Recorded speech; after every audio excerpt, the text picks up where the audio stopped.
Oke, selamat sore. Sudah itu ya. Hari ini libur soalnya kan. Ya, ini saya cuman merespon apa yang teman-teman sudah itu ya, yang di polling ya. Oke, baik teman-teman kalau ada pertanyaan silakan ya, karena kita nggak mungkin mau mengupdate saham ya kurang lebih masih sama ya, pasar juga kurang lebih masih sama. Cuma mungkin ya kalau misalnya ada beberapa pertanyaan kenapa indeks kita kok terus turun sedangkan Dow Jones itu terus naik ya. Itu sebenarnya sudah kita bahas juga sebelumnya karena memang yang kita lihat saat ini setelah kemenangan si Trump, pasar itu sedang memprice in kalau apa yang menjadi kebijakan si Trump nanti di bulan Januari itu kemungkinan besar akan terus memperkuat yang namanya US dollar. Kemudian fokus ke kebijakan Trump itu adalah memang untuk dalam negeri. Jadi dia memang dari awal sudah mengatakan bahwa mereka akan eh, make American Great Again. Karena kalau di periode sebelumnya kan dia slogannya kan adalah Make American Great. Dan memang kita udah lihat itu udah terbukti kalau itu adalah bukan bukan kata-kata kosong doang gitu ya, tapi benar-benar dia memproteksi dalam negeri mereka sehingga US dollar itu sangat kuat ya dan berbagai cara dia lakukan untuk melakukan hal itu. Nah, kondisi sekarang memang akan sangat berbeda dengan kondisi 4 tahun atau 8 tahun yang lalu gitu ya. Karena waktu kondisi Trump pertama kali menjabat ya, ekonomi kita masih cukup bagus-bagus aja. Ya, masih cukup bagus. Bahkan cenderung ada di peak-peaknya kan. Waktu itu ekonomi kita kan sampai kayaknya kita memang lihat jenuh gitu kan. Tapi untuk naik itu udah susah ya. Daya beli semua juga masih bagus ya. Kemudian pasar saat itu masih cukup bagus lah. Nah, beda dengan sekarang di mana kita tahu bahwa daya beli kita turun, kemudian kelas menengah kita juga turun pangkat ya. Belum lagi kita katakan ini sekarang lagi mencoba untuk mengirit siirit-iritnya gitu ya karena kita nggak akan tahu 2025 seperti apa. Nah, seiring dengan kemenangan si Trump, kita tahu kemarin juga dia sudah mengeluarkan statement kalau perang tarif itu akan dimulai ya dari Cina dia kasih berapa persen 10% kalau nggak salah ya, ada Kanada, ada Meksiko juga di situ ya, jadi itu sudah dimulai lah. Jadi nanti pada hari pertama dia menjabat ya itu akan dilakukan ya. Nah, kemudian kondisi sekarang itu juga berbeda dengan kondisi 8 tahun yang lalu pada periode pertamanya si Trump. Kondisinya apa? Di dalam negerinya sendiri, Senat dan DPR, ya, Senat dan dia bilang Senat dan itu apa ya satunya lagi ya. Nah, itu semua dikuasai oleh Republik. Ya, beda kalau misalnya di zaman periode pertamanya itu ada Demokrat yang lebih berkuasa di Senat maupun di DPR-nya gitu ya. Nah, kali ini itu berbeda. Jadi DPR maupun Senat itu dikuasai oleh Republik. Nah, di mungkin ya kita akan mulai lihat kalau yang di 4 tahun 8 tahunnya periode pertamanya dia itu kan cukup banyak gunjang-ganjing sampai ada impeachment segala macam kan, ya. Nah, sedangkan untuk kali ini ya mungkin impeachmentnya bakalan itulah ya, bakal agak turun gitu ya kemungkinan seperti itu. Kemudian gejolak yang di mana dia mungkin mau bikin kebijakan ini kemudian habis itu dijegal oleh Senat atau di DPR-nya harusnya sih udah mulai berkurang sekali ya. Nah, kalau dia berkurang ya pasar mungkin sudah mulai melihat bahwa kekuasaan si Trump itu kemungkinan besar akan cukup absolut gitu ya. Maksudnya dia bikin kebijakan apapun kemungkinan besar akan didukung. Ya, jadi nanti undang-undangnya kemungkinan besar ya akan dengan mudahnya lolos. Itu yang kita lihat untuk periode keduanya si Trump. Jadi ya kalau pasar cenderung melihat bahwa Amerika lebih baik ya ya nggak heran lah ya. Jadi udah pasti seperti itu. Nah, kemudian habis itu kenapa dia outflow dari Indonesia? Kenapa nggak ngambil aja kan katanya pasar Indonesia kan adalah pasar untuk emerging market dan cukup bagus dan lain sebagainya kan. Bedanya adalah kondisi Indonesia setelah Trump menang dan dengan adanya perang tarif nanti, maka kita akan lihat bahwa tujuan pasar ekspor kita, terutama untuk di Cina, ya, US juga pasti akan kena ya. akan terjadi kelesuan. Ya, akan terjadi kelesuan. Ini kita baru lihat untuk saat ini ya, dengan pola-pola yang diterapkan oleh Trump di periode pertamanya. Jadi peluangnya kurang lebih seperti itu. Ya, karena itulah makanya terjadi outflow. Kalau di tujuan ekspor kita, Amerika mungkin nanti akan perang tarif sama kita juga. Jadi barang-barang yang kita kirim ke sana itu akan cenderung dibikin lebih mahal kan? Ya, nah jadi kalau lebih mahal ya dia akan pasar mereka akan mencari yang lebih murah kan? Nah, kemudian yang di Cina ya karena dia perang tarif juga, jadi kemungkinan besar barang-barang Cina yang masuk ke US itu juga akan mahal kan? Otomatis akan terjadi penurunan pada permintaan barang-barang Cina ini. Nah, karena barang Cina itu turun, ya kapasitas produksi manufaktur yang ada di Cina juga pasti turun. Nah, kalau manufaktur mereka turun, ya berarti kebutuhan mereka untuk komoditas pasti akan berkurang. Ya, nah komoditas kita datang dari mana? Komoditas Cina itu datang dari mana? Bahan baku atau komoditas dari Cina sebagian besar hampir boleh dibilang datang dari Indonesia. Jadi yang diekspor dari kita, ya lu mau lihat batu bara lah, lu mau lihat nikel lah, aluminium lah, baja lah, bla bla bla turunannya semua itu dari kita. Termasuk tembaga, bauksit segala macam ya. Jadi kalau misalnya ya ekonomi Cina terpukul, ya otomatis kita juga terpukul. Ya, nah kalau ekonomi Cina terpukul, kita terpukul, berarti kan devisa kita akan turun kan? Ya, nah devisa kita turun, ya ekspektasi pasar apa sih tentang Indonesia? Ya kemungkinan besar ya ekonominya akan lebih lesu, ya kan? Nah karena ekonominya lebih lesu, dia mereka mencari likuiditas yang lebih kuat. Siapa yang lebih kuat? Ya US, ya kan? Ya kan karena memang proses mereka ya teman-teman lihat ya kayak misalnya kayak Doge, Department of Government Efficiency ya yang ituin sama Elon Musk ya. Nah, teman-teman lihat ya, dia punya kebijakan beberapa kan sudah dipublish ke publik kan kalau mereka akan mencoba untuk melakukan efisiensi sekitar 1.800 triliun ya, rupiah ya, dirupiahkan ya.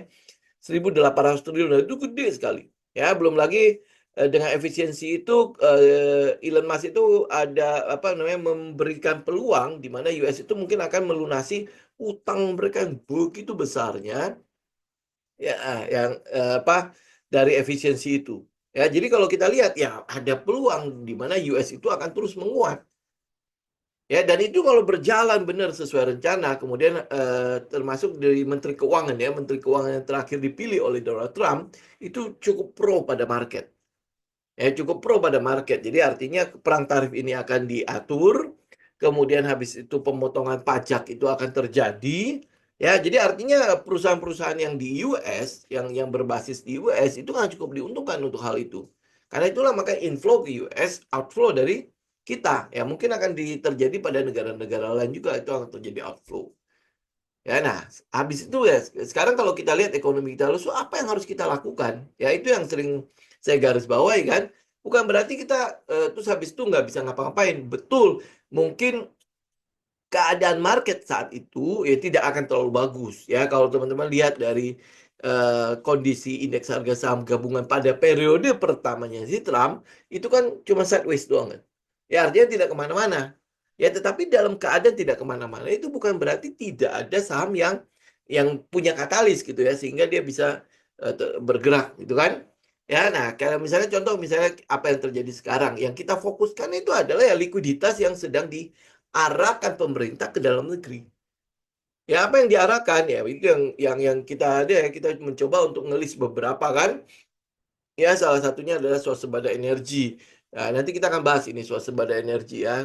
Kemudian habis itu ada swasembada pangan. Kemudian habis itu ada program 3 juta rumah ya. Yang paling baru yang akan segera berjalan itu adalah makan bergizi gratis MBG. Ya makan bergizi gratis. Nah, itu yang kita fokuskan dulu karena ada likuiditas di situ. Ya ada perhatian pemerintah di situ. Nah, kemudian habis itu teman-teman tinggal lihat kalau dia mau melakukan swasembada energi, ada peluang juga ya. Ini kan baru selintingan-selintingan yang mulai cukup cukup kencang diembuskan ya, di mana subsidi BBM itu akan dihapus. Ya akan diganti dengan apalah BLT atau apa gitu kan. Nah, kalau sampai itu dihapus, ya sebenarnya kita cukup ini ya, cukup men-saving banyak uang yang tadinya cuma buat dibakar doang Ya, cuma dibuat dibakar doang. Nah, itu savingnya di situ. Kemudian, tapi itu juga akan memicu yang namanya inflasi kan, di mana harga BBM itu mungkin akan naik kan. Nah, itu perlu kita cermati ya. Kita perlu kita cermati ya kalau langkah itu sampai fatal, ya kalau sampai fatal itu juga pasti akan mempengaruhi kinerja dari perusahaan-perusahaan yang ada di Bursa Efek Indonesia. Kinerjanya pengaruh dari mana? Kenaikan harga BBM itu hampir boleh bilang akan menaikkan hampir semua barang. Ya, 80 berapa persen gitu ya. Pokoknya itu di atas 50%. Logistik, transportasi yang berhubungan dengan distribusi itu dipengaruhi oleh BBM itu sendiri. Ya, itu dipengaruhi. Jadi maka dari itu ya cukup banyak ketidakpastian yang ada di market Indonesia. Ya kita harus katakan. Jadi kalau misalnya kayak gitu ya wajar ada inflow di situ, ada reposisi apa mereka melakukan rotasi dan lain sebagainya. Itu sekarang kita lihat sedang terjadi pada pasar Indonesia. Ya, oke. Jadi ya udah itu udah nggak perlu dibahas lagi. Ya artinya teman-teman udah tahu bahwa oh ini memang sedang terjadi outflow pada market. Mereka kembali itu balik kampung lah ya. Mereka balik kampung.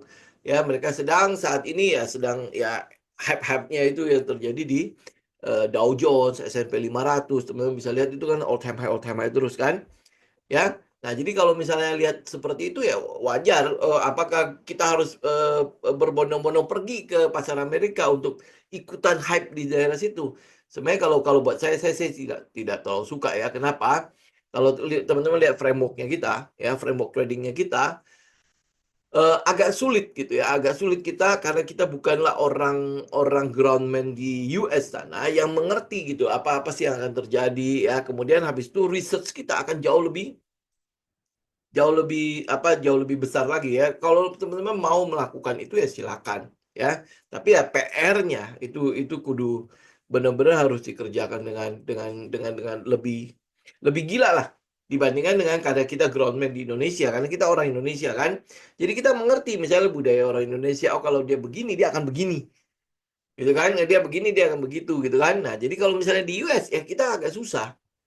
Ya nggak usah bilang US lah, lu nggak usah jauh-jauh. Misalnya kayak di, gue mau trading di bursa Singapura misalnya atau bursa Hong Kong gitu. Itu kan itu jelas-jelas udah memberikan budaya yang berbeda sekali gitu kan buat buat kita yang bukan groundman. Kita nggak ngerti apa yang mereka akan lakukan kalau begini, apa yang mereka lakukan kalau begini, gitu ya. Karena itulah ya udah teman-teman tinggal fokus aja di pasar dalam negeri. Dan menurut saya bukan berarti bukan berarti kalau misalnya pasarnya lagi letih lesu begini, kita nggak punya hal-hal yang bisa kita tradingkan juga di situ. Ya, nah ini juga ya sekalian ya, teman-teman kalau misalnya teman-teman lihat dari risk dan money management, kalau keadaan market sedang tidak menentu begitu, ini adalah satu yang mungkin teman-teman perlu menggarisbawahi lagi kata-kata saya sebelumnya. Lu jangan benar-benar depend on satu pemasukan. Jangan depend on satu pemasukan, jangan depend on satu mata air. Ya, jadi kalau mata air itu kering, ya udah tinggal air mata kan jadinya kan. Ya. Jadi kalau memang masih bisa untuk dapat beberapa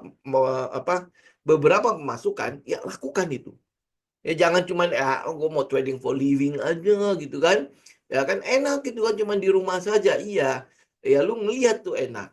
Ya lu ngeliat enak, tapi kalau lu jalanin apakah persiapan lu benar-benar sebagus itu? Contoh misalnya kayak market lagi jelek-jelek begini ya, lu apa enggak apa ya kepikiran ya enggak khawatir segala macam ini gimana ya nanti kalau misalnya market jelek terus ya apa apa gue masih bisa dapat benar-benar bisa dapat enggak ya saham-saham yang minimal dia bisa inilah kasih gue 20-25% gitu kan ya ada enggak kayak gitu ya atau mungkin ya bisa kasih gue makan gitu ya ya nanti akhirnya psikologi terganggu daerah sini ya. Nah, kemudian habis itu apa yang lu lakukan di dalam trading ini? Ya lu hajar aja apapun yang bisa bisa mendatangkan lu uang, lalu hajar. Gitu kan nanti lu pasti akan keluar dari aturan-aturan lu. Ya, begitu lu keluar dari aturan ya kita udah tahu lah ya apa yang terjadi setelahnya kan. Ya, kita nggak mau melakukan itu karena trading ini semua itu adalah masalah psikologi. Ya, lu merasa atau tidak, kalau lu melakukan yang namanya, lu punya jurnal, lu punya catatan, lu pasti akan bisa bisa bisa merasakan bahwa trading itu nggak melulu soal bagaimana kita melihat chart, bagaimana kita melihat fundamental, bagaimana kita melihat broker summary ya dan lain sebagainya. Bukan cuma itu. Lu harus mengerti psikologi di balik pergerakan-pergerakan harga itu. Ya kan? Makanya kan teman-teman lihat ya, ada istilah kalau orang lagi greedy kita jualan. Kalau orang lagi frustasi, lagi fear, lagi stres gitu kan. Ya, nah itu istilahnya kan paling keren itu adalah where the blood in the street gitu kan. Jadi udah ada darah di mana-mana di jalanan gitu. Nah, itu saatnya lu greedy. Nah, tapi kondisi-kondisi seperti itu bagaimana menerjemahkannya ke dalam chat, ke dalam psikologi. Apa yang perlu kita lihat ya? Apakah sekarang udah berdarah-darah? Apakah sekarang udah berdarah-darah dengan penurunan begitu besarnya?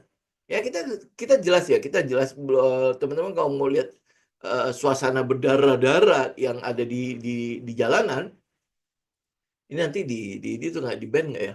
Ngomong darah ya. Nah, teman-teman bisa membayangkan waktu di COVID kemarin, ya, waktu pertama kali diumumin terjadi lockdown di Indonesia. Nah, itu teman-teman bisa lihat begitu breng breng breng, semua orang panik untuk jualan. Ya, semua orang panik untuk jualan, semua orang berpikir bahwa inilah the end of the world gitu kan. Nah, itu adalah kondisi berdarah-darah. Ya, dan itu kalau misalnya masih belum belum berdarah-darah, lu akan lihat tidak ada satupun orang yang berkata positif. Ya, tidak ada satupun news atau teman-teman lihat dari channel manapun yang berkata sesuatu tentang positif tentang hal ini ya, dari dari fund manager, dari apapun ya, lu bisa kumpulkan berita-berita itu, maka lu kan lihat tidak ada yang positif sama sekali, seakan-akan bahwa ini udah selesai lah. Ya, itu salah satu kondisi berdarah-darah di market. Nah, kalau lu lihat dari ini, lu lihat dari dari technical ya, mungkin lu akan lihat udah jenuh jenuh sell tapi masih sell terus gitu kan, udah bisa-bisan masih sell terus. Gitu kan, lu lihat dari indikator manapun itu sebenarnya harus jenuh, tapi ini tidak terjadi penurunan yang berhenti gitu. Dia sell terus. Lu mau analisa dari manapun kok nggak pas ya, ini harusnya udah berhenti tapi kok nggak pas ya, gitu. Itu kondisi udah berdarah-darah di market. Lu bagaimana, lu udah saking frustasinya yang pakai fundamental, ini fundamental harusnya bagus tapi hancur harganya kan. Lu mau pakai teknikal, lu mau pakai indikator A sampai Z, semuanya lu pakai, tetapi akhirnya ya nggak ada gunanya. Nah, itu kondisi pasti berdarah-darah. Ya, belum lagi kalau teman-teman lihat ya, orang-orang kok mulai pegang pegang cash, pegang cash, pegang cash gitu. Ya, belum lagi kalau kondisi di lapangan, teman-teman bisa lihat ya, semua orang gimana ya ngelihatnya, udah nggak ada harapan, bisnis pada hancur, tutup dan lain sebagainya. Nah, itu kondisi yang berdarah-darah. Kita sedang menuju ke situ. Ya, kita sedang menuju ke situ. Tapi ya jelas itu belum belum sekarang belum kondisi berdarah-darah. Ya, belum kondisi berdarah-darah seperti itu. Tapi ya kita mungkin secara pelan-pelan menuju ke arah situ. Kalau misalnya nih nanti Januari kan Trump udah mulai menjabat tuh. Nah, kita akan mulai lihat lebih jelas lagi tuh kebijakan-kebijakannya dia. Kemudian habis itu bagaimana tanggapan Cina. Ya, karena perang dagang itu paling parah itu adalah dia bareng sama si Cina ini kan. Ya. Nah, kalau dia bareng sama Cina, kemudian habis itu kita lihat nih, oke, 10% nggak kena, oke, naikin 20% kayak dulu tuh. Ya, naik terus ya sampai Cina itu kayaknya kalau kemarin itu masih bisa ladenin. Kenapa? Karena dia masih kuat-kuat kan, saking kuatnya kan. Nah, hari ini ya mungkin udah akan berbeda. US itu dengan kondisi juga berdarah-darah di mana utangnya itu sedang benar-benar hype, benar-benar udah all time high banget ya. Kemudian Cina sendiri itu juga mengalami degradasi pada manufakturnya ya. Dia udah tidak sehebat dulu lagi. Ya, kenapa? Karena kondisi oversupply, ya, oversupply, kemudian habis itu kondisi negara-negara itu mulai tutup-tutup dia punya manufaktur, kemudian dalam negerinya sendiri pekerja-pekerjanya sudah tidak digaji serendah dulu, ya. Kemudian habis itu ribat-ribat untuk pajak-pajak untuk ekspornya juga udah terus dikurangi, terus dipangkas. Ya kan? Nah, kalau dulu kan dia masih cukup kuat untuk membiayai ekspor mereka sehingga mereka bisa mendapatkan pemotongan pajak dan lain sebagainya. Sekarang hari ini tidak.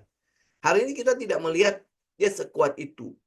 Gitu kan? Nah, cuman makanya sekarang kita butuh kejelasan. Itu sebabnya kenapa pasar itu mungkin akan cenderung menunggu di Januari.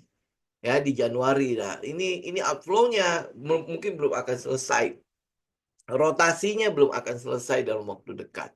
Ya, ini yang kalau misalnya kita lihat dari kondisi sekarang ya kurang lebih seperti itu. Ya, jadi apa yang kita lakukan ya itu balik lagi fokus aja kepada di mana likuiditas dalam negeri itu berada. Ya, di mana likuiditas dalam negeri itu berada. Ya, artinya kebijakan-kebijakan pemerintah. Ya, salah satunya adalah MBG. Ini paling dekat nanti Desember kan udah pasti dimulai itu MBG. Ya, makan bergizi gratis itu akan dimulai di bulan Desember. Itu uji coba ya.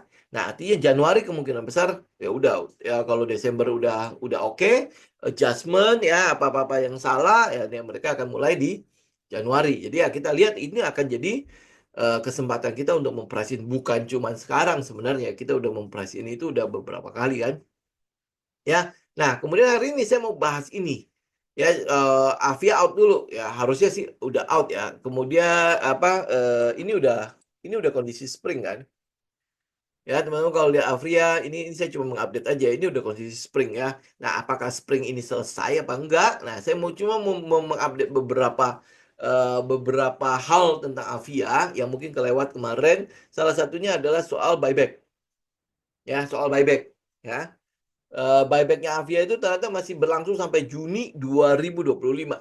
Nah, itu mungkin salah satu hal yang apa namanya, mencegah si Avia ini jatuh sampai lebih parah. Ya, jadi dia masih ada kondisi langsung ditampung buybacknya ya. Tapi ini kalau teman-teman ya, mungkin kalau teman-teman berpikir lah ya, kalau gue mau buyback, gue mau rebalancing, gue lakukan di harga berapa? Ya pasti harga di bawah lah. Semakin turun dia, semakin senang lah mereka yang rebalancing, termasuk mereka yang buyback. Oke, ya. Nah, rebalancing dan buyback sebenarnya itu adalah berita cukup positif untuk si Avia. Ya, karena ada yang rebalancing, ada yang buyback lagi kan. Buyback ya pasti mereka sendiri ya, si PSP itu apa ya judulnya ya. Ya pokoknya itulah mereka lah ya. Jadi artinya ada buyback, ada rebalancing pada si Avia. Nah, kemudian kemarin kita udah bilang kan ini akan ada spring. Peluangnya adalah spring karena katalisnya terlalu terang. Ya katalis terlalu terang ya nggak ada yang mau buang barang, nggak ada yang apa nggak ada yang buang barang. Terus habis itu bagaimana mereka mau buyback dan mereka mau balancing ya. Jadi terpaksa harus dikejutkan. Ya, dikejutkan. Nah, apakah ini pasti akan spring? Ya, itu ya makanya kan saya udah bilang kemarin juga kan, kita butuh menunggu konfirmasi. Ya, selalu pasti kita butuh konfirmasi karena kita nggak pernah tahu. Beda banget kalau misalnya teman-teman adalah pelakunya. Ya, kalau lu pelakunya ya lu bisa melakukan apapun kan. Tapi kalau karena kita bukan pelakunya, bukan temennya pelaku, bukan orang yang dekat dengan pelaku, ya. Jadi karena kita nggak tahu apa yang akan terjadi di sini. Jadi yang kita butuhkan adalah konfirmasi. Kalau dia spring, maka dia akan ada V-shape. Ya, jadi dia turun, kemudian habis itu akan ada hold-nya. Jadi V-shape, kemudian hold. Nah, itu yang kita tunggu. Ya, nah, V-shape hold-nya itu V-shape-nya akan seturun apa? Nggak tahu. Hold-nya akan di mana? Nggak tahu.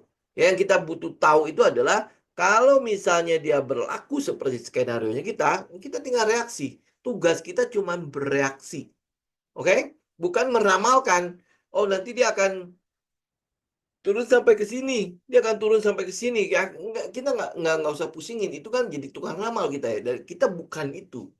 Profesi kita bukan peramal. Ya, profesi kita bukan dukun. Kalau lu trader, maka lu tinggal reaksi aja sesuai dengan apa yang kita lakukan. Oh, ini misalnya ini spring berarti V-shape. Yang kita tunggu adalah V-shape ya, V-shape. Kemudian habis itu dia hold. Yang kita butuhkan adalah dia hold. Kenapa kita butuh dia hold?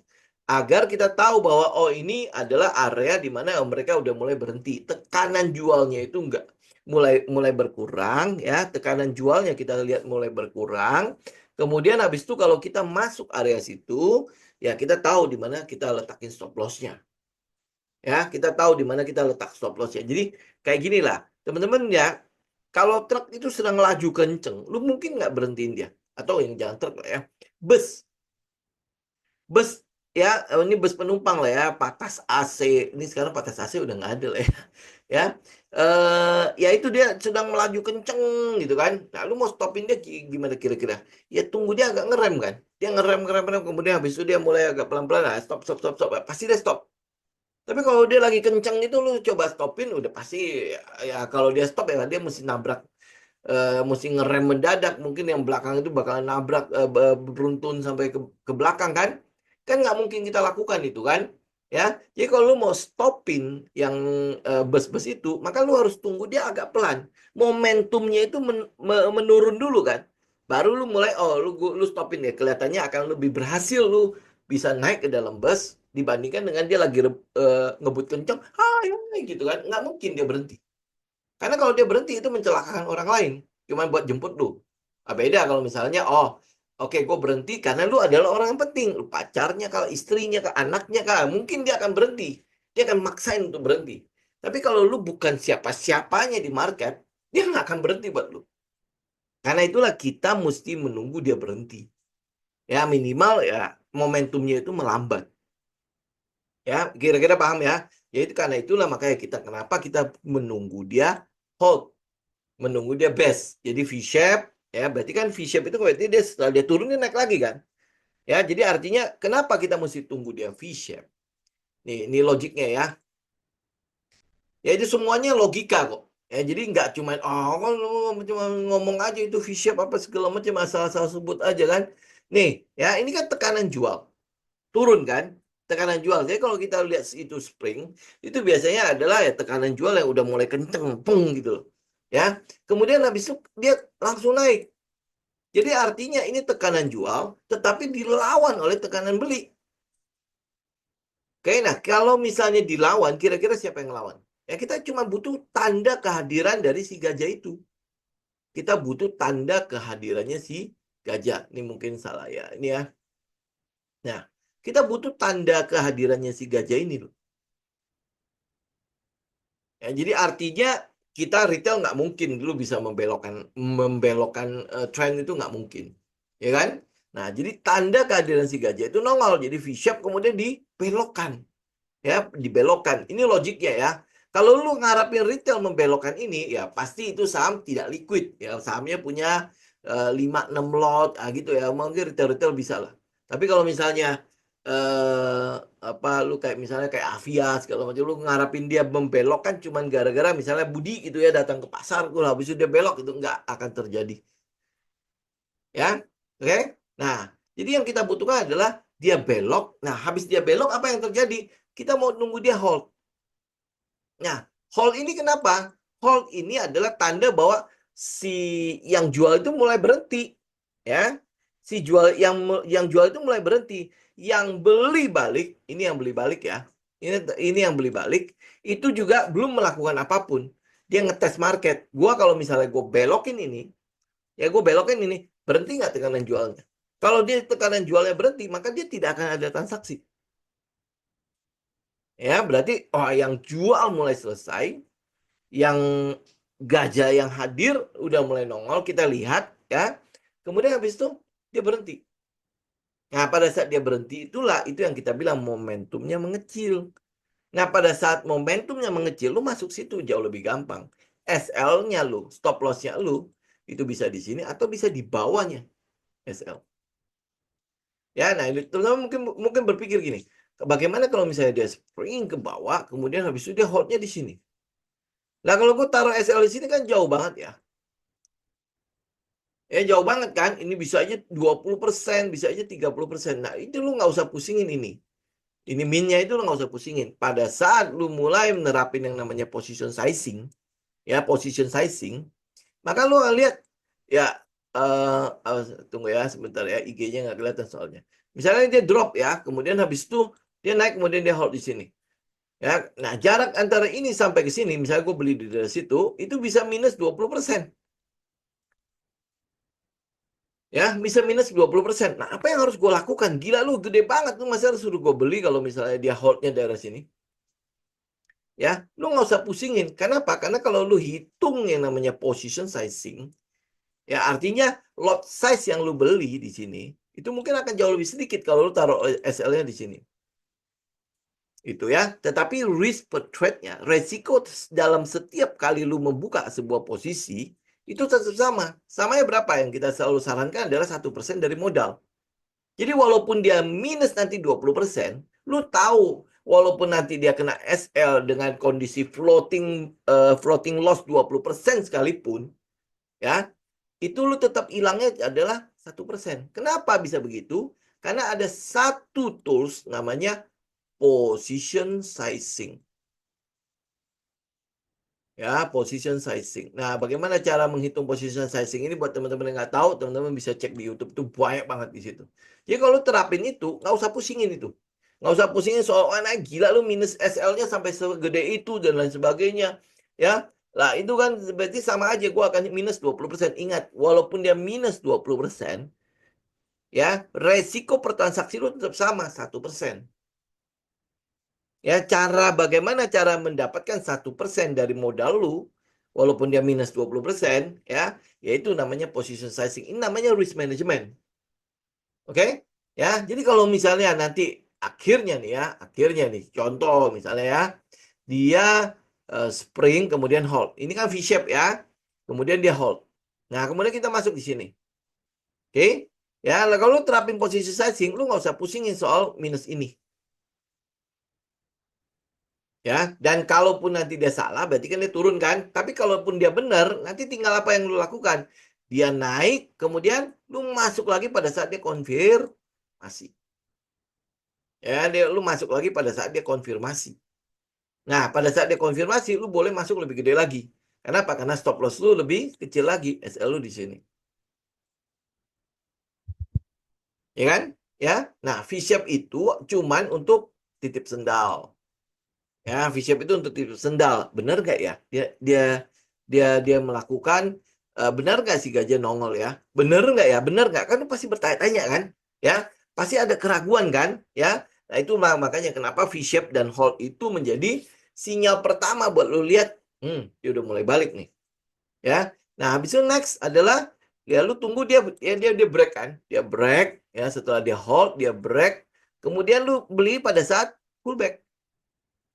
Ya pullback berarti lu nambah lagi, ya mungkin oh di sini lot size gua kecil banget, kenapa? Karena minusnya gede kan, SL-nya gede kan, ya lot size-nya kecil. Nah udah lu tambahin lebih gede lagi pada saat dia konfirmasi. Kenapa? Karena stop loss lu adalah di daerah sini, di bawah daerah situ. Ini kalau kalau dia hold ya, kita mungkin sering sebut itu sebagai daerah supply atau demand. Ya, daerah supply atau demand itu sering kita sebutnya seperti itu. Ya, karena kalau di daerah situ itu adalah daerah supply demand, maka yang kita butuhkan adalah kehadirannya lagi, nongol lagi, naik lagi kan. Berarti dia nongol lagi kan.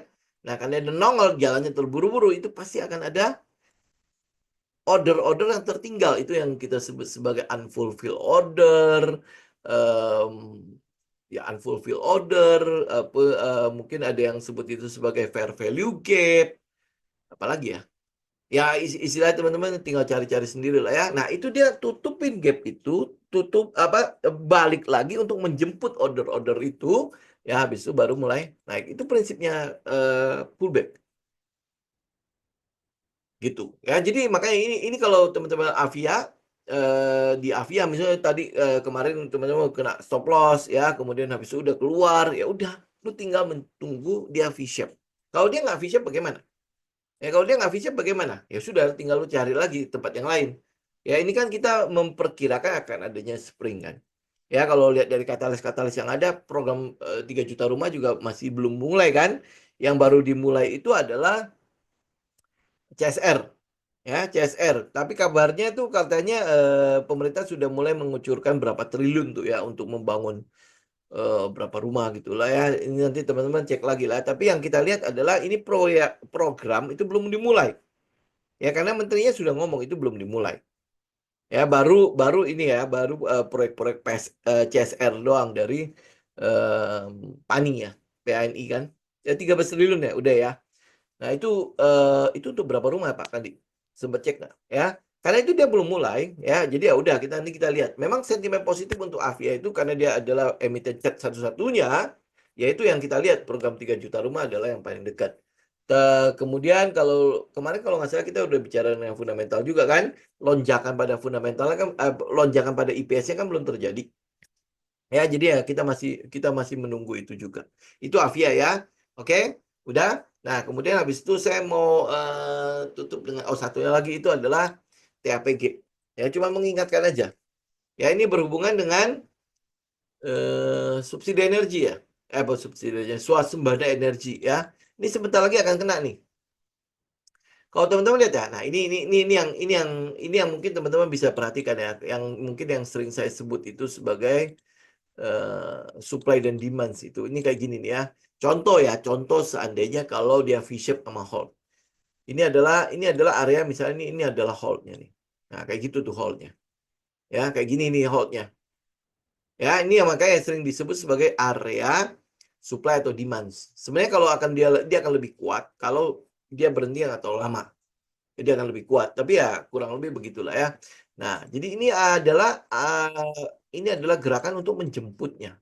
Ya, nah kalau lihat dari sini ini banyak unfulfilled order atau fair value gap ya. Fair value gap. Gap itu bukan cuman buat saya ya. Gap itu bukan cuman begini doang. Ya kosong itu daerah situ. Ya, tetapi ada juga yang kayak gini. Ya, nah itu logikanya gimana kalau misalnya itu jadi gap? Jadi gini ya, teman-teman lihat ya kalau misalnya ada sebuah pergerakan candle begini, ini candle Maruboso gitu kan? Ya, dia sebelumnya kan di daerah sini nih. Misalnya kayak gini lah ya. Ya, ada satu candle tiba-tiba brung gitu naik ke atas. Ya, apa yang terjadi pada saat teman-teman kalau lihat order book ya untuk candle ini, itu seperti apa? Ya, ada berapapun lot itu dimakan dengan cemburu-buru kan? Dengan cepat dimakan aja terus sampai ke atas kan? Benar nggak? Ya. Nah, kemudian habis itu kan kalau teman-teman pakai online trading, ya lu tahu ya itu cuma bisa dimasukin sampai 10.000 lot. Satu transaksi itu cuma bisa masuk sampai 10.000 lot. Ya, jadi kalau udah kemakan di situ ya mereka kan eh, apa ada antriannya kan? Terus dimasukin lagi 10.000, 10.000, 10.000, 10.000 gitu terus ya. Ya. Nah, kalau terlalu buru-buru, ya artinya ya gajah buat masukin 10.000 di harga segini kan ya nggak mungkin cepet kelar juga ya. Nah, pasti ada namanya order-order dari si gajah itu yang tertinggal. Ya, yang tertinggal ini udah kemahalan nih. Ini udah terlalu mahal. Jadi buat mereka ini kada terlalu mahal, gue nggak mau. Ya gue nggak mau. Nah, apa yang dilakukan oleh si gajah? Logiknya itu adalah karena dia punya barang, dia tinggal buang aja sedikit. Ya, jadi kalau orang-orang bilang, oh ini taking profit. Jadi kalau lu lihat di broker summary, eh itu itu itu lagi buang barang nih. Nah, ini kurang lebih kayak gitu lah. Dia buang barang kan pasti jauh lebih banyak dibandingkan kita retail-retail lah. Ya, dia bisa aja pakai tunggu ya, sebentar kode-kode broker summary ya saya sampai lupa. Bisa aja dia pakai YP, bisa aja dia pakai Indo Premier apa ya? Saya sudah lama tidak bermain di daerah situ ya, jadi udah nggak ingat. Bisa aja dia pakai misalnya ZA lah, apa ZP lah, apa segala macam yang mungkin lu orang kenal itu sebagai bandar APD ya untuk import ya dan sebagainya. Itu bisa aja. Oh, ini mah retail yang buang barang nggak apa-apa lah, gitu kan. Tapi giran kalau ZP yang buang barang, kemudian apa lagi yang itu ya? Apa Morgan Stanley MG bukan MG ya. Morgan Stanley itu apa ya? Ya, pokoknya yang lu kenal itu, oh ini adalah gajah-gajah nih ya, dia buang barang. Nah, lu kan pasti akan ikutan dengan membuang itu. Ya kan? Ya, nah itu kurang lebih kondisinya kalau dia terlalu buru-buru karena gue bisa dapat ini, gue bisa dapat harga yang lebih murah. Ya ngapain gue harus beli di harga mahal kan? Karena itulah makanya dia akan melakukan yang kita bilang pullback ya atau konfirmasi buy dan lain sebagainya. Itu buat menjemput harga. Nah, itu kurang lebih contohnya kayak gini. Ya, contohnya kayak gini. Ini kan adalah dia hold nih. Nanti kalau misalnya teman-teman ketemu V-shape, kemudian hold ya, itu kurang lebih gini holdnya.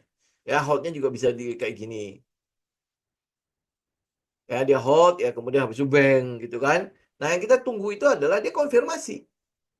Dia konfirmasi. Nah, kemudian habis itu kalau lu pakai satu metode yang kita lagi adalah based on base. Ini kan THPG itu kan sudah di stage 2 ya. Artinya stage di mana kita sebut itu sebagai markup. Ya, itu sebabnya kita lihatnya udah based on base, bukan PS lagi, bukan LPS lagi, bukan SOS lagi, udah nggak di situ. Ya, kita adalah di daerah based on base. Nah, pada saat dia base 1 ke base 2, lu lihat ya, setiap base itu selalu akan ada koreksi. Ya, setiap base itu selalu akan ada koreksi. Betul ya? Ada koreksi, lu lihat nanti dikena EMA 50 dan lain sebagainya, itu pasti akan terjadi. Kemudian habis itu dia naik lagi. Ya, Nas. Nah, itu yang kita bilang kenapa katalis itu kita harus letakkan di pertama. Jadi selama katalis itu masih utuh, berarti kita tahu ini adalah base 2 atau ini base berapa gitu kan. Dia sedang koreksi, dia sedang melakukan profit taking dulu di situ. Karena kenaikan THPG juga bukanlah kenaikan kecil kan. Ya, saya sebelum kena EMA 50 itu di 60% lebih ya. 60% lebih aja kalau dia ada koreksi begini sangat wajar. Kemudian habis itu kalau kita konfirmasi koreksinya, lu lihat nggak? Ya, apa sih ciri khas dari pullback itu? Volumenya kecil, volumenya turun. Ya, ini kan adalah lu lihat bullish activity ya. Pada saat dia naik, ini volume naik ya. Kemudian habis itu ini kan memang udah ini kan. Kemudian ini kan sempat best gitu kan. Kemudian naik lagi, ini naik lagi ya. Nah, kemudian dia turun. Nah, dia turun. Lu lihat volumenya. Lu lihat volumenya ya. Nah, kalau lu gini ya. Ini kita hitungan bodoh-bodohan aja ya. Hitung bodoh-bodohan ya. Ini selama dia naik, ini adalah volumenya. Selama dia naik, ini adalah volumenya. Termasuk ini daerah sini ya. Itu adalah volumenya. Oke, ya, dia naik sebanyak itu. Lu jumlahin deh, naik gitu sebanyak itu. Kemudian habis itu ini turun, volumenya turun. Nah, lu mau bilang ini gajah udah keluar, betul nggak? Ya, lu mau bilang ini gajah udah keluar. Gimana coba? Ya, logiknya kalau dia turun harusnya volumenya juga gede-gede. Nah, itu baru gajahnya keluar. Karena dia udah ngumpulin barang kan? Ya, lu lihat volume-volume sebelumnya di sebelah kiri, volume-volume sebelumnya. Dia ngumpulin barang nggak? Ini logiknya aja. Logik kita bermain logika aja. Udah ya. Kita bermain logika, lu nggak usah tahu apapun tentang oh nanti ini supply demand, ini support resistance, lu nggak usah tahu itu. Lu lihat volumenya aja. Ya lu lihat volumenya aja. Kalau dia ngumpulin barang, berarti ada volumenya pasti naik ya. Volumenya pasti gede-gede. Ya, dan itu pasti akan ditunjukkan oleh pergerakan harga. Volume naik, harga naik, volume harus ikutan naik. Ya, berarti kita tahu bahwa ini ada pengumpulan barang dari situ ya. Ada barang yang sedang dikumpulkan dari situ. Nah, udah dia naik semua kan? Pada saat dia turun itu nggak ada volume atau volumenya cenderung rendah ya atau turun gitu kan. Nah, kalau teman-teman lihat ya, lu jumlahin deh, lu kayak inilah kayak bodoh-bodohan susun aja lidinya ke atas gitu. Susunnya lidinya ke atas gitu kan. Kemudian yang merah-merah juga yang turun-turun itu susun juga lidinya. Nah, kira-kira panjangan mana? Lidi hijau atau lidi merah? Ya ini kita bodoh-bodohan aja. Lu nggak usah tahu bahwa oh ini dia buang barang di situ. Belum tentu kalau cuma ini kan cuma merah aja, cuma hijau aja kayak gitu. Udahlah ya. Ya intinya kurang lebih begitu. Kalau lu susun aja ya tuh lidi-lidi hijau, kemudian lu susun lidi-lidi merah. Kira-kira panjangan siapa? Gitu ya. Nah, kalau misalnya lidi hijau lebih panjang, artinya kan barang yang dikumpulkan masih banyak disimpan. Ya masih banyak disimpan. Jadi ya makanya kalau dia turun ya dengan lidi-lidi kecil, ya dengan barbar kecil, ya dengan em, dengan yang barbar kecil, ya kita tahu bahwa ini sedang pullback, ya dia sedang pullback. Jadi dia bukan buang barang, ya dia bukan buang barang, tetapi ini sedang pullback. Ya kalau kita, kenapa lu keluar? Ya karena aturan gua adalah EMA 50. Kalau gue ikutin, ini kan karena di stage 2 kan. Kalau gue ikutin pergerakan harga, begitu dia kena EMA 50, gue keluar. Itu namanya trailing stop gue. Wis, udah selesai. Next, habis itu gue masuk lagi kapan? Nah, itu makanya kalau lu pakai base on base, maka kita tahu bahwa ini adalah periode di mana koreksi dia pada base 2. Ya, nah koreksinya pada base 2. Jadi artinya ya, katalisnya masih utuh nggak? Masih utuh dong. Ya, di B40 kan akan dijalankan di 2025. Ya benar ya, B40 biodiesel dengan campuran 40% CPO itu akan dijalankan di 2025. Sekarang kan baru B35 kan. B25 berarti kan ada tambahan 5% lagi. Yo. Oke, nah kemudian habis itu kita lihat di komoditasnya sendiri, harga komoditasnya sendiri. FCPO. Ya, apa yang terjadi pada komoditasnya? Sama kan? Dia rally kan? Ini adalah periode dia rally nih. Ini adalah periode rally. Lah dia rally sepanjang itu, masa iya tidak ada namanya orang yang mau ambil keuntungan, pasti ada taking profitnya dong. Ya kan? Rally sepanjang itu loh. Ini rally-nya berarti berapa persen ya? Mari kita coba lihat ya. Rally-nya adalah 40%. Ya, 40% dari tanggal 23 September sampai November. Berarti ya sekitar 2 bulan sampai 2 bulanan lah ya. 2 bulan. 2 bulan itu dia rally loh. Oke, jadi kalau dia taking profit di sini wajar nggak? Ya wajar dong. Kalau nggak dia akan jadi 90 derajat ini. Nanti turunnya akan lebih dahsyat lagi. Nah, oke. Nah, kita lihat ya. Sekarang berarti dia pullback ya. Pullback udah selesai belum? Kalau pullbacknya udah selesai, ya berarti kan harganya akan mulai rally lagi dong. Karena ini adalah uptrend. Oke, sekarang gue pakai weekly ya. Biar teman-teman lihat ya. Bisa kelihatan? Ya. Ini adalah yang kita bilang. Mana pullbacknya? Dia turun, ini adalah downtrendnya. Ini trend sebelumnya. Sebentar, saya geser dulu. Nah, oke. Soalnya IG-nya nggak kelihatan. Sudah sepotong doang. Nggak bisa itu. Nah, ini turun ya. Ini turun. Oke. Masih belum kelihatan juga. Oke, segini. Dah, ya. Ini turun. Terus habis apa yang kita mau lihat? Dia hold. Dia konsolidasi kan. Ya. Ini turun downtrend. Kemudian konsolidasi. Konsolidasi. Ya, oke, konsolidasi. Nah, tapi yang kita butuhkan bukan cuma sekedar konsolidasi. Kita mau ada plus katalisnya. Ya, plus katalisnya. Oke, nah. Dan kita lihat nih, pada saat dia konsolidasi, ini apa? Ini apa ini kondisinya? Ini namanya breakout. Breakout berarti apa? Dari tadinya downtrend menjadi sideways, kemudian habis itu sekarang dia bersiap untuk apa? Bersiap untuk balik ke trend selanjutnya. Ya, lihat price cycle. Kalau dia trend selanjutnya apa? Ya markup dong. Jadi habis markdown, konsolidasi, markup. Nah, pas konsolidasi ini ngapain dia? Yang kita butuhkan apa? Akumulasi. Gitu. Ya, nah kalau dia udah mulai markup, ya ini apa? Berarti kondisinya adalah dia breakout, kemudian habis itu pullback. Ini buat konfirmasi buat kita. Ya, konfirmasi. Oke, kalau teman-teman lihat dari ini ya, fase-fase dalam Wyckoff, ini breakout, kemudian ini konfirmasi. Ya, jadi ini kalau lihat dari teknikalnya si CPO, kita masih ini ya, masih cocok ya, masih cocok dengan semua pergerakan kita. Karena itulah makanya kenapa kita uh, ingatkan teman-teman, ini adalah daerah yang mau lu tungguin lagi. Ya, ini sebenarnya udah boleh masuk kalau lu lihat dari uh, sideways-nya ya. Ambil daily aja deh. Nih. Ya ini kan adalah ini yang biru ini 685 itu adalah daerah sideways-nya. Karena itulah kalau dia turun sampai ke daerah 700 lagi, nah itu udah menjadi momentum yang akan mengecil. Lihat ya.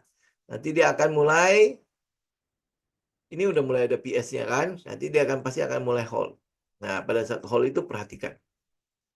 Ya, pada saat hold itu perhatikan. Jadi peluangnya untuk hold itu daerah sekitar 700 tuh. 685, 670 sampai daerah 700. Ya, kita fokus pada likuiditas kan. Ya. Oke. Itu kurang lebih yang mau itu ya, saya update aja buat itu aja. Kemudian apa ya? BRPT kemarin spring bukan? Ini BRPT ya. Kalau teman-teman tahu ada berita yang terakhir pada BRPT. Ya, berita terakhir itu mengatakan bahwa si TPIA ya, TPIA akan mengambil alih Shell. Betul ya? Ya kan? Ya, TPIA akan mengambil alih Shell. Betul? Ya, nah saya nggak tahu nanti kemudian habis itu BRPT akan apa ya kayak kongsi atau apa gitu ya sama Raja. Ya, sama Raja untuk ngambil apa proyek apa. Lu cek aja ya. Dia untuk ngambil apa. Dan itu adalah sebuah sentimen untuk si BRPT, untuk TPIA ya.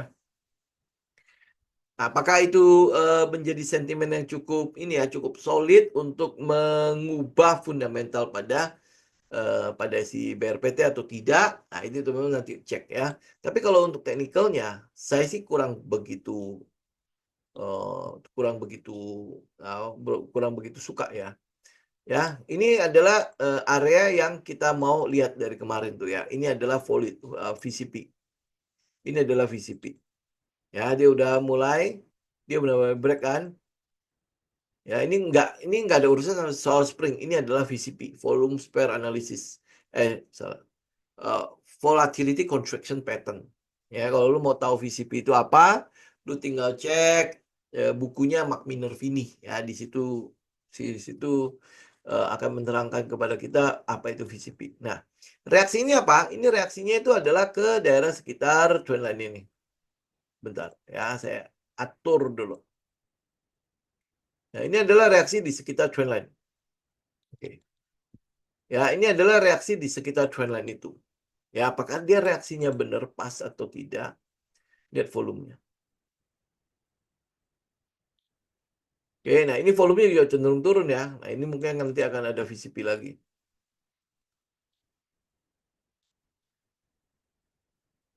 Oke, nah tapi saya akan jauh lebih senang. Itu aja.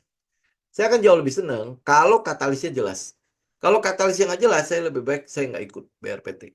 Saya akan tetap ikut yang raja. Karena kan katalisnya berhubungan dengan raja. Ya, jadi buat apa gitu loh? Saya memilih ini daripada saya harus itu ngeriset lagi BRPT segala macam. Ya sudah, saya ikut aja raja. Karena katalisnya berhubungan dengan si raja. Ya, nah ini teman-teman lihat ya raja. Sampai hari ini saya masih menunggu karena memang ya apa karakternya si raja itu begitu. Kalau lu pernah ikutin si raja di periode sebelumnya, sebelum dia naik sampai segitu tinggi ya, lu akan tahu lah bagaimana liarnya dia. Ya, jadi ya makanya itulah makanya saya masih setia untuk menunggu dia di daerah sekitar 1700-an. Itu raja, ya. Oke, nah itu balik lagi ya. Jadi kalau misalnya BRPT-nya saya nggak tahu ya daripada saya harus research lagi, tapi dia akan hubungan sama si raja kan. Ya udah, saya fokus aja di raja karena raja itu udah pernah saya research ya. Dia punya katalis juga mengenai swasembada energi ini, di mana pengaktifan sumur-sumur tua itu akan dijalankan kan. Ya, nah kalau dia menjalankan itu, ya berarti kan ada banyak proyek dari situ. Ya, kalau banyak proyek dari situ, kenapa saya pilih raja? Teman-teman cek lah, itu pasti ada unsur politiknya, siapa yang punya raja dan lain sebagainya. Lu akan lihat apa? Ya, lu akan mengerti lah kenapa kita pilih raja, gitu. Ya, jadi itu dia bukan spring, Pak. Ya, kalau dia spring kita bisa lihat konsolidasinya dengan jelas. Oke, Pak Nunu, walaupun pemilu pusat menjadi katalis besar, apakah dengan ada katalis untuk pilkada ini? Hampir boleh nggak ada sih, Pak. Hampir bolong tidak ada ya, ini paling cuma sebaran ini kan, sebaran apa ya kita bilang ya, kan lu tahu ya di pusat itu yang menang Kim ya, koalisi Indonesia Maju atau Indonesia Maju ya kayaknya, koalisi Indonesia Maju plus ya, plus itu saya lupa, ada beberapa itu ya, beberapa partai diikutkan di situ ya. Nah, ini sebenarnya cuma untuk ini ya, apa ujian. Kan lu tahu Kim plus itu minusnya cuma satu doang, PDIP kan. Ya cuma itu aja. Jadi sebenarnya adalah pertempuran antara Kim Plus melawan PDIP. Ya kalau kita boleh ngomong begitulah. Tinggal lihat kekuatan dari ini Kim Plus atau oposisi ini yang menang ya, PDIP. Ya kalau oposisi ini yang menang ya mungkin apa ya, kita bilang ya, gubernurnya nggak patuh-patuh banget lah sama pemerintah kayak gitulah ya. Ya, jadi ya pembangunannya jadi akhirnya tidak merata. Tapi ya kalau misalnya namanya kebijakan dari pemerintah pusat, yang daerah itu semua harus ikut. Ya, jadi karena itulah makanya porsi pilkada itu biasanya kecil. Pengaruhnya kecil banget karena itu cuma pengambil keputusan untuk daerah-daerah. Jadi artinya kalau misalnya programnya pemerintah pusat sudah diterapkan, pemerintah daerah harus harus jalankan. Ya, suka nggak suka dia harus jalankan. Gitu ya. Oke. Apa nah, untuk spring Avia mengingat sebentar lagi di November, sebentar lagi Desember, apa mereka perlu harga tidak terlalu jauh untuk buyback? Mungkin nggak sih, saya nggak tahu Pak, karena makanya kita nggak usah tebak springnya itu sampai kemana ya, nggak usah pusingin itu Ya, yang penting adalah ya kita tinggal menunggu dia V-shape dan hold aja. Ya, kalau dia udah hold, nah kita masuk. Itu akan jauh lebih membuat kita punya resiko lebih kecil. Nggak usah ditebak aja. Karena kita nggak tahu, itu sekali lagi, kita bukan orang dalam gitu ya. Kita bukan orang siapa-siapanya Avia, ya. Kita nggak juga pelakunya, dan lain sebagainya. Kita pernah melakukannya. Yang tahu bagaimana cara mereka melakukan koleksi, buyback, ya, rebalancing, segala macam, ya pelakunya. Ya kita cuma bisa bereaksi aja sesuai dengan apa yang menjadi metodenya kita. Udah gitu aja. Ya, oke. Untuk BRMS. Nah, apa yang mau kita lihat lagi dari BRMS? Apakah dia akan sama seperti TAPG? Ya, ini juga kondisinya sama kan. Kalau teman-teman lihat TAPG sama BRMS, ini kebetulan saya pakai yang weekly. Nah, lu lihat ya. Kondisinya adalah, kan kalau dia adalah di base 2. Ini kan, ini udah pasti di daerah base 2 ya. Ini base 1-nya, SOS-nya. Ini adalah base 2-nya. Nah, kita udah lihat koreksinya belum? Belum kan? Ya, udah tinggal tunggu ya koreksinya. Kayak TAPG gitu loh. Ya, dia koreksi. Karena kita lihat emas itu udah mulai koreksi. Ya, emas itu udah mulai koreksi. Kenapa sih emas itu bakalan koreksi terus? Ya, nah itu ini buat saya loh ya. Kita udah sempat ngomong juga soal emas. Pertama adalah kondisi pergerakan emas untuk hari ini sama yang kemarin itu berbeda. Mana ya emas ya? Ini. Oke, ini teman-teman lihat ya. Kondisi rally-nya emas ini dia rally, ya dia rally. Ya kayak dia rally ya, jadi kayak 40% ya atau berapa persen gitu kan. Ini dia rally kan. Lu merasa bahwa kayaknya ini dia akan sangat menguntungkan dan sebagainya. Enggak, karena teman-teman mesti tahu kondisinya. Kenapa dia rally sebelumnya, kenapa dia rally sebelumnya. Ini ya, kenapa dia rally sebelumnya. Ya, ini. Ini yang dari misalnya dari ini nih. Dari area 2000 ya, ambil 2000 lah. 2000 dia rally ke atas tidak berhenti-berhenti. Kenapa coba? Ya, karena di sini periode bakar uangnya itu luar biasa. Jadi dibakar uang terus kan. Kalau dulu periode sebelumnya, sebelum itu emas itu masih digunakan sebagai standar untuk menilai sebuah mata uang. Ya, tetapi untuk daerah-daerah modern, terutama setelah Perang Dunia Kedua, ya, setelah itu ya, era-era di mana kita udah mulai bangkit sampai luar biasanya ya. Nah, di situ kita mulai lihat ya, yang jadi patokan untuk cetak uang, untuk menentukan nilai uang itu adalah surat utang negara, bukan emas lagi. Ya, bukan emas lagi. Nah, jadi kalau lu lihat ya, apakah kondisi yang ini pada saat dari COVID sampai ke atas ya, kondisi di mana berapa ini?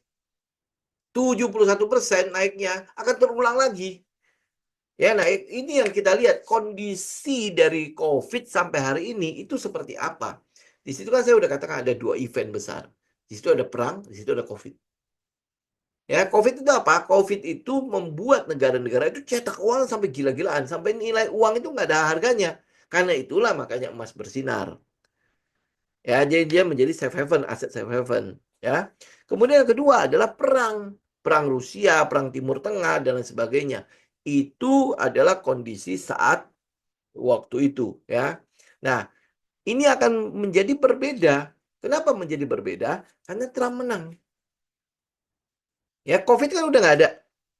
Oke, nah kemudian kemenangan Trump ini teman-teman harus lihat dia sudah melakukan komitmen mereka. Dia waktu 4 tahun pemerintahan pertamanya dia itu nggak ada perang loh. Perang itu cuma bisa dijalankan kalau yang punya uang mau biayain.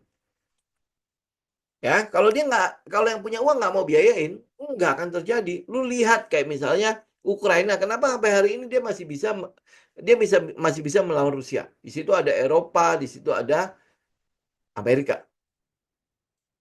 Ya, jadi ada penyokong dana. Lu kalau dana itu dicabut udah selesai.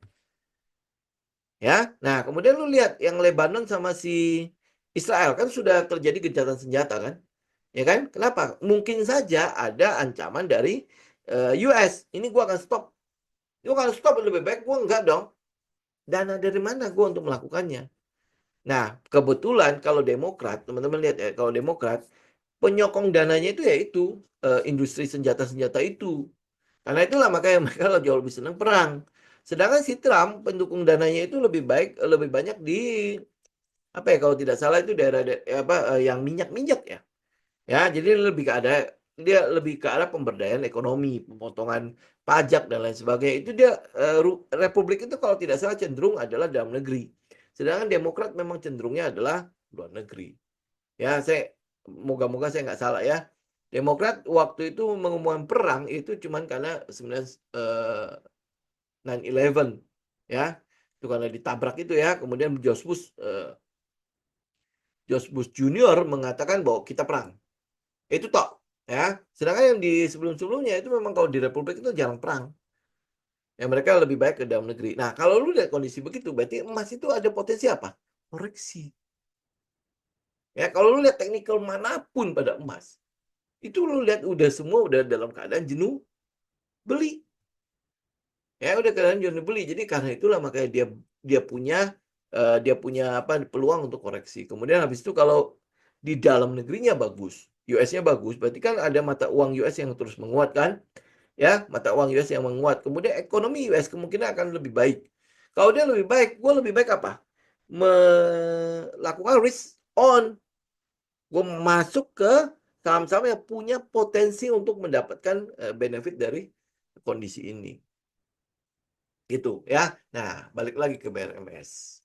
Kalau dia seperti itu, berarti apa? Ada peluang akan terjadi koreksi pada BRMS dulu. Koreksi dulu, sekarang mempresin dulu.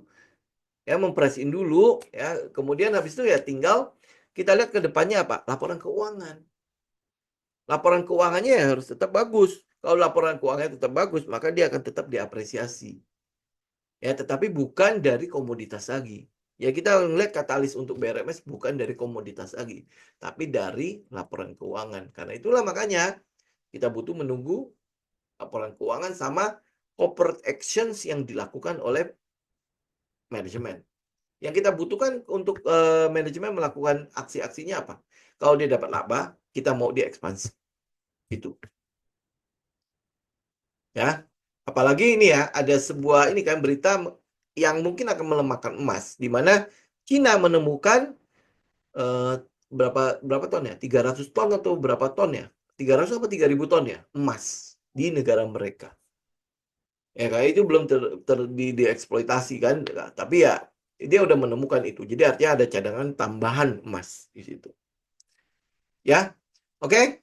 Oke, saya pikir mungkin untuk hari ini sekian dulu kali ya teman-teman ya. Kayaknya udah terjawab semua ya. Paling ANJT kenapa? Coba kita lihat sebentar ya.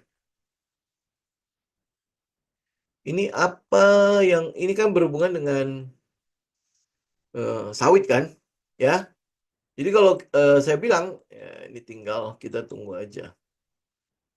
Ini masih sama ya, cuman ya tinggal diperkuat katalisnya aja. Saya nggak tahu ANJT itu bakalan supply ini apa enggak ya. Tapi ya teman-teman mungkin bisa tungguin aja dulu ya. Tapi ya kalau katalis nggak ada, ya udah lebih baik kita lihat ke yang jelas aja kayak misalnya TAPG kita udah tahu katalisnya, ya yang lain-lain. Ya misalnya ANJT ini, ya mungkin oke lah, mungkin dia bagus, tapi katalisnya yang penting kelar dulu nih, ada nggak dulu? Kalau ada, nah mari kita bicara yang lain. Ya, bagaimana fundamentalnya, bagaimana apa katalis itu bisa mempengaruhi manajemen perusahaan, ya terutama kita mau dia ekspansi. Nah, lu ada dengar nggak cerita-cerita atau story-story ANJT mau ekspansi? Ekspansi beli beli sawit lah atau mungkin dia ada apa kebun-kebun yang pohonnya itu masih lebih remaja ya masih lebih remaja bukan remaja maksudnya udah siap panen gitu ya udah baru-baru umur 5 tahunan 5 tahun kan sawit itu sudah mulai bisa menghasilkan buah kan dan itu dia akan terus menghasilkan buah sampai 25 tahun. Nah, kalau kalau misalnya kita cek nih, ANJT kebun-kebunnya ternyata pohon-pohonnya itu di atas 20 tahun semua, ya udah nggak usah lihat itu. Karena itu udah berarti itu pohon-pohon tua tinggal tebang punya. Ya, apalagi dia kalau tidak ada peremajaan dan lain sebagainya ya.